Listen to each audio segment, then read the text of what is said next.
बिस्मिल्लाहिर्रहमानिर्रहीम। अस्सलाम वालेकुम। मैं हूं गुलाम मुसद्दिक और आप देख रहे हैं मेरा यूट्यूब चैनल। मेरे साथ मौजूद हैं ज़ुबैर अली ख़ान साहब और उमर जट साहब, तीन की टीम जो पिछले 3 दिन मुसलसल पेशावर से रवाना हुई और मुसलसल कवरेज करते रहे। आपने इनको देखा भी होगा। आज इनसे जानते हैं कि आपने बहुत सारे व्लॉग्स देख लिए, सुन लिए कि क्या होता रहा, क्या नहीं होता रहा। इनसे पूछेंगे कि जो वर्कर्स था, जो पेशावर से चला, 3 दिन उसने शेलिंग खाई, मार खाई, कटी पहाड़ी पे मुसलसल वो फंसे रहे, उनके क्या तासुरात थे। और अब जब एक मतलब कि अली अमीन गंडापुर साहब की स्पीच भी आ गई, सारा कुछ हो गया, तो उसके बाद का सिनेरियो क्या होगा। जी ज़ुबैर साहब ज़रा बताइएगा कि क्या देखते हैं आप। सदिक भाई, जो पेशावर से काफिला चला था स्वाबी तक, तो वो बड़े पुरअमन तरीके से आए। वहाँ पर तो कोई सूरत हाल नहीं थी, लेकिन स्वाबी से आगे जब अटक पहली रुकावट का सामना करना पड़ा, और फिर वहाँ से टूल प्लाजा इस्लामाबाद तक मज़ाहमत ही मज़ाहमत। खंदकें खोदी गई थी, खंदकों को हटाना, कंटेनर्स लगाए गए, कंटेनर्स को हटाना, रेंजर्स की जानिब से शेलिंग, पुलिस की जानिब से शेलिंग, उन शेलिंग का मुज़ाहमत करना, फिर कटी पहाड़ी पर मुसलसल 11 घंटे तक शेलिंग का सामना करना, पुलिस का को पसपा करना, फिर रेंजर्स को पसपा करना, उसके बाद फिर आगे बढ़ना, फिर इस्लामाबाद टूल प्लाजा तक पहुंचना। मैं कहता हूं कि इतनी मुज़ाहमत की अजीम मिसाल खैबर पख्तूनख्वा के अवाम ने जो कायम की है। हमने मुतअद्दिद जलसे जुलूस भी देखे, लेकिन इतनी जो आप कह सकते हैं कि शेलिंग थी ना, वो इंटेंसिटी हमने कभी भी नहीं देखी जितनी इंटेंसिटी के साथ वहाँ पे शेलिंग हो रही थी। हेलीकॉप्टर तक इस्तेमाल किया गया शेलिंग करने के लिए। तो ये वो सूरत हाल थी। और जो काफ़िले थे 15 किलोमीटर तक मोटरवे के दोनों अतराफ, जो 6 लाइनें, एक 3 4 लाइनें एक तरफ, 4 लाइन दूसरी तरफ, 15 किलोमीटर तक बम्पर टू बम्पर गाड़ियाँ जुड़ी हुई थी और उस काफिले के साथ आ रही थी। कम अज़ कम बहुत ही मोहतात अंदाजे के साथ लगाया गया, तो 25 से 30 हज़ार वर्कर जो है वो अली अमीन गंडापुर के साथ जब इस्लामाबाद टूल प्लाजा तक पहुंचा था तो वहाँ तक मौजूद थे। अब वहाँ से बुनियादी तौर पर वो टर्निंग पॉइंट था। वहाँ से जब अली अमीन गंडापुर साहब आए तो उनको बुनियादी तौर पर पहुँचना जो है वो इस डी चौक, इस मकाम तक पहुँचना था। लेकिन वो इस मकाम तक पहुँचने के लिए जो रास्ता उन्होंने इख्तियार किया, वो मारगला रोड का रास्ता इख्तियार करते हुए वो यहाँ पे चाइना चौक तक पहुँचे। अब जो वर्कर्स थे ना, उनको उन्होंने वहीं पे छोड़ दिया। उनके साथ चंद गाड़ियाँ आई, उनको आगे कोई मज़ाहमत का सामना भी नहीं करना पड़ा। ये तो अब कह रहे हैं ना कि कुछ गारंटी हुई है, या अब कह लें कि कुछ अच्छे फैसले होंगे। वो टूल प्लाजा से खैबर पख्तूनख्वा हाउस या ब्लू एरिया तक जब पहुँचे हैं, उस दौरान कोई मज़ाहमत नहीं थी। उस दौरान उनको कोई शेल नहीं लगा। उस दौरान कोई आगे से पुलिस ने जो है ना उनको रोकने की कोशिश नहीं की। तो वहाँ से ही टर्निंग पॉइंट शुरू हुआ। चंद वर्कर्स थे उनके साथ वहाँ पर, और उसके बाद वो पहुँच गए यहाँ पे चाइना चौक और बकौल उनके। फिर उसके बाद वो चाय का बंदोबस्त करने केपी केपी हाउस हाउस चला में, गए। ठीक है। अच्छा, जो वर्कर्स आ रहे थे पीछे से 25-30 हज़ार, वो डिस्पर्स हो गए, क्योंकि उनको ये समझ नहीं आ रही थी कौन सा रास्ता अपनाना है। कुछ लोग आए श्रीनगर हाईवे से, श्रीनगर हाईवे पे खंदकें खोदी हुई थी, रुकावटें थी। अली अमीन गंडापुर साहब के पास जो मशीनरी थी, वो मशीनरी उनके साथ थी नहीं, तो वो कुछ लोग वहाँ पे स्टक हो गए। कुछ मारगला से आए, कुछ अंदर से रास्ते ढूंढते ढूंढते पहुँच गए। जब यहाँ पर पहुँचे तो यहाँ पे भी 15-20 हज़ार लोग पहुँचे हुए थे। शेलिंग का सामना करना पड़ा इनको। F9 के सामने फोर्सेस भी खड़ी थी, उसके बावजूद जो है वो लोग जो है वो यहाँ पहुँचे हैं। अब सवाल ये उठता है कि ये सारा मामला होने के बाद क्या हुआ। एक तो अली अमीन गंडापुर ने अपनी पूरी क़यादत को झूठा साबित किया है। पूरी क़यादत, पीटीआई की ऑफिशियल जो क़यादत है, वो ये कहती रही कि अली अमीन गंडापुर जो है वो मिसिंग है। आज वो कह रहे थे कि मैं केपी हाउस में बैठा हुआ था। तो इसका मतलब है कि पीटीआई के ऑफिशियल अकाउंट से झूठ बोला गया। पीटीआई की क़यादत झूठ बोलती रही। अली अमीन गंडापुर सच्चे हैं, बाकी सब तमाम लोग जो हैं वो झूठ बोल रहे हैं। तो ये एक ऐसा तजादात का मजमुआ है जो अली अमीन गंडापुर खुद भी नहीं इसको जस्टिफाई कर सकते। फिर वर्कर्स जो यहाँ पर लड़ते रहे, वो कहते हैं कि अच्छे फैसले होंगे। ये अच्छा फैसला हुआ कि परसों अलीमा खान जो इमरान खान की बहन है, उनको गिरफ्तार किया और आज जो है उसके ऊपर दहशतगर्दी का मुकदमा होता है। ये अच्छा फैसला है। अली अमीन गंडापुर साहब को इतनी भी शर्म नहीं आई ये बात करते हुए कि अच्छे फैसले होंगे कि इमरान खान की बहन के ऊपर, दोनों बहनों के ऊपर जो है वो दहशतगर्दी का मुकदमा हो रहा है। वो ये कहते हैं कि अच्छे फैसले होंगे।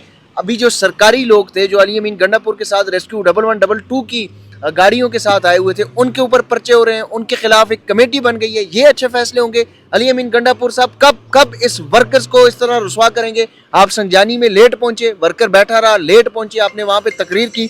तकरीर के बाद जो हुआ वो सबके सामने है। फिर लाहौर काना में आप पहुंच ही नहीं सके।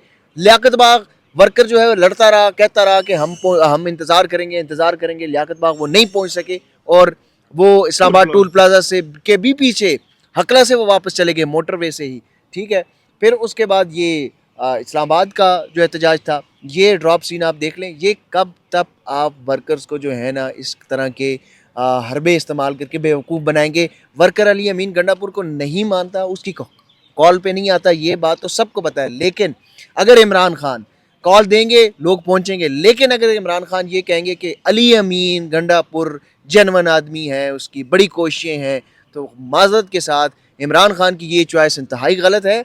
इमरान खान अगर इस चॉइस के साथ खड़े रहे तो फिर ये जो अवामी मकबूलियत है, इस अवामी मकबूलियत को जितना अली अमीन गंडापुर ने नुकसान पहुंचाया है उतना कोई नहीं पहुंचा सकता। इस वक्त खैबर पख्तूनख्वा में जितनी पीटीआई गैर मकबूल हो रही है उसका ज़िम्मेदार अली अमीन गंडापुर है। ना गवर्नेंस है, ना लोगों को रिहा करने के लिए कोई कार्रवाई है। अपने वर्कर्स को रिहाई के लिए उन्होंने क्या किया? ये इतने तकरीबन 6000 से ज़्यादा वर्कर इस इस्लामाबाद के एहतजाज से रिहा हुए हैं। आप कह रहे हैं जी मैं तो पहुंच गए, तो इन वर्कर्स की रिहाई के लिए आपने कोई कमेटी बनाई है, कोई वकला हायर किए हैं, कोई गवर्नमेंट से कोई बात की है, उनकी रिहाई के लिए कोई गारंटी ली है या नहीं, या सिर्फ आपने एक ड्रामा किया और वहाँ पे एक अपनी फेस सेविंग बनाई? ये सब झूठ है।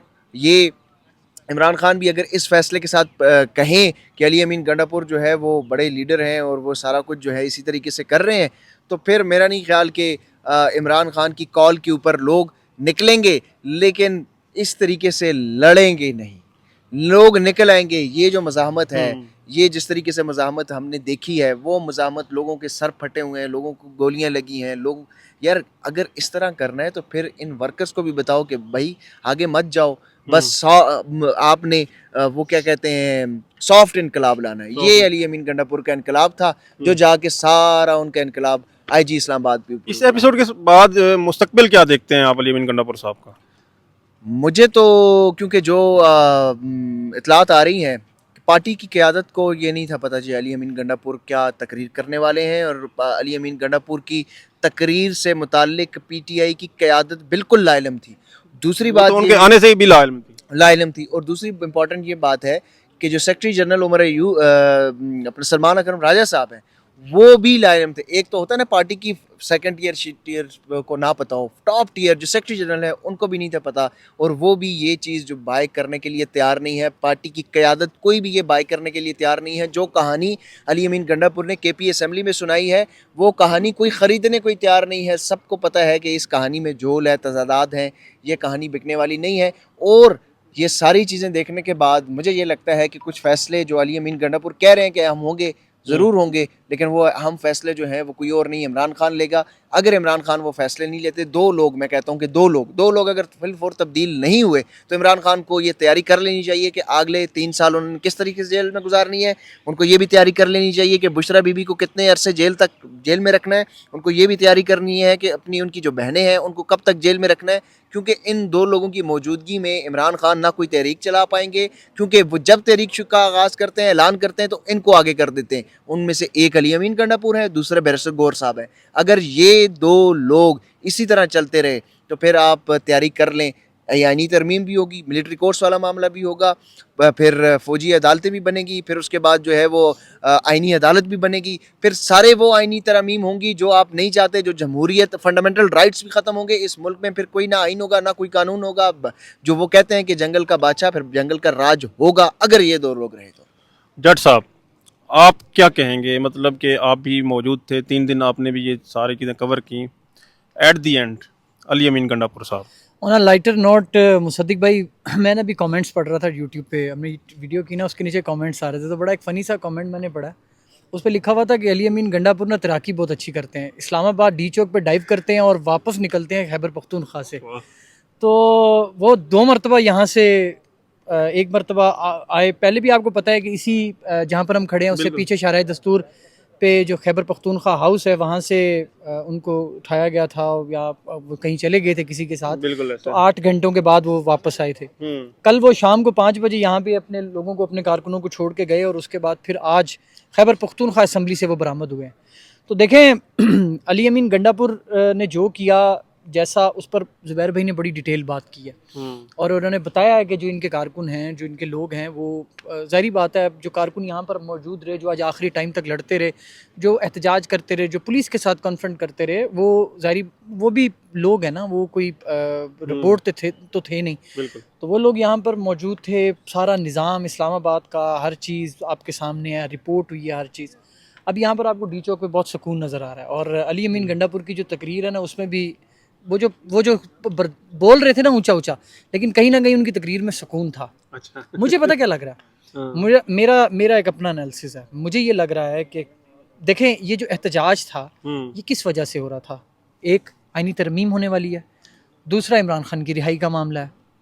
आईनी तरमीम को रोकना सबसे पहले ज़रूरी था और इमरान खान ने बारहा इस बात को बोला कि जब ये आईनी तरमीम करेंगे हम स्ट्रीट मूवमेंट करेंगे, और ये प्रोटेस्ट स्टार्ट हुआ और फिर ये प्रोटेस्ट आपने देखा कहाँ से कहाँ तक पहुँचा और उसके बाद क्या क्यास क्रिएट हुआ, और अब उसके नतीजे में हमारी बैक साइड पर पाक फ़ौज जो है वो सिक्योरिटी के फ़राइज़ सर अंजाम दे रही है। बिल्कुल। तो ये इतना आसान नहीं है। मुझे ये लग रहा है कि अली अमीन गंडापुर जो है, जो बात उनकी कहीं ना कहीं जहाँ वो जिनके साथ थे उनकी कोई ना कोई कमिटमेंट हुई है, और मुझे ये लग रहा है कि शायद ये आईनी तरमीम वाला मामला जो है ना ये ना हो, क्योंकि अब लग यही रहा है कि जो मुकम्मल नहीं होगा या सिर्फ ये एससीओ तक। मुझे ये लग रहा है कि एससीओ तक आईनी तरमीम रोकने का जो मामला है ना वो कहीं ना कहीं सेटल हो चुका है। और आज जिस तरीके से, क्योंकि अली अमीन गंडापुर ने अगर कोई कमिटमेंट की भी होगी तो वो इससे बढ़कर नहीं हो सकती। सही है। इमरान खान की रिहाई पर बात नहीं हो सकती, जाहिर बात है कि वो खान साहब कभी नहीं भी कर नहीं करेंगे कि बिल्कुल खान साहब को ऐसे। बाहर लेकर अफोर्ड ही नहीं कर सकते। वो एससीओ तो कॉन्फ्रेंस कैंसिल कर सकते हैं, इमरान खान को बाहर लाना अफोर्ड नहीं कर सकते। सेम इसी तरह अब अली अमीन के साथ अगर उनकी बात हुई है तो ये देखें, अली अमीन को ये पता था, लास्ट टाइम भी वो यहाँ पर आए और रावलपिंडी का जो एहतजाज था वहाँ से वो रवाना हो गए और वो वहीं से वापस चले गए और लोग रावलपिंडी लियाकत बाग में उनका इंतज़ार करते रह गए। अब तो वो डी चौक आए, उन्होंने डी चौक पर आकर वो जिसका क्रेडिट ले रहे हैं कि इमरान खान ने कहा था डी चौक पहुँचना, हम डी चौक पहुँच गए। अब वो डी चौक पहुँच के जिस मकसद के लिए आए थे वो मकसद पूरा किस हद तक हुआ है उसमें एम्बिग्विटी है। तो अब कल अगर इमरान खान की बातचीत होती है और इमरान खान की तरफ से भी कोई ऐसा पॉजिटिव मैसेज आता है तो फिर ये समझ जाइएगा कि आईनी तरमीम का मामला जो है वो कुछ वक्त के लिए एससीओ तक कम से कम वो रुक गया। वो एससीओ के बाद, और इसके ऊपर मैं आपको बात बताऊं, एक और चीज़ मेरी इन्फॉर्मेशन है। जब अली अमीन ये मौलाना फजलुर रहमान है, उन्होंने एक प्रेस कॉन्फ्रेंस की थी तो उन्होंने दोनों साइड्स से कहा था, पोजीशन की पार्टी पीटीआई से भी और हुकूमत से भी, कि आप एससीओ कॉन्फ्रेंस जो है उसको थोड़ा सा एससीओ कॉन्फ्रेंस तक इस मामले को रोक लें, वो एहतजाज रोक लें, आप अपना आईनी तरमीम रोक लें। तो किसी ने कोई बात नहीं की। कल मुझे किसी ने बताया कि मौलाना फजलुर रहमान साहब के साथ कांटेक्ट हुआ है और पीटीआई के लोगों का भी हुआ है और उस तरफ से भी हुआ है। अब उसके बाद रिजल्ट नहीं समझ आ रहा था कि कुछ आज भी तो मुलाकात हुई है। मुलाकात आज भी हुई है, तो उसमें समझ ये नहीं आ रहा था कि क्या आखिर ऐसा सिस्टम जो है वो सामने आ रहा है। तो आपने बल्कि सही कहा कि ये भी एक अच्छा रेफरेंस है कि आज जो तमाम सियासी पार्टी जो हुकूमत की इत्तेहादी हैं बिल्कुल। उन्होंने जो जाकर मुलाकात की है और फिर उस मुलाकात के बाद अली अमीन गंडापुर की ये तकरीर, तो आप थोड़ा सा डॉट्स जोड़ें तो उससे लग यही रहा है कि ये जो मामला है वो एससीओ तक रुक जाएगा और एससीओ के बाद ही ये चीज़ें होंगी। लेकिन मैंने वो कहा कि ये क्लियर तब होगा, ये फाइनल डॉट जो है ना ये तब होगा जब इमरान खान का मैसेज या इमरान खान की कोई बात जो है वो सामने आएगी। चलें जी, बहुत शुक्रिया जट साहब। नाजरीन, अब देखते हैं कि फ़र्दर क्या चीज़ें अपलोड होती हैं, क्या अपलोड करती हैं। मज़ीद आपको अपडेट्स देते रहेंगे। मुझे दीजिए इजाज़त। अल्लाह हाफ़िज़।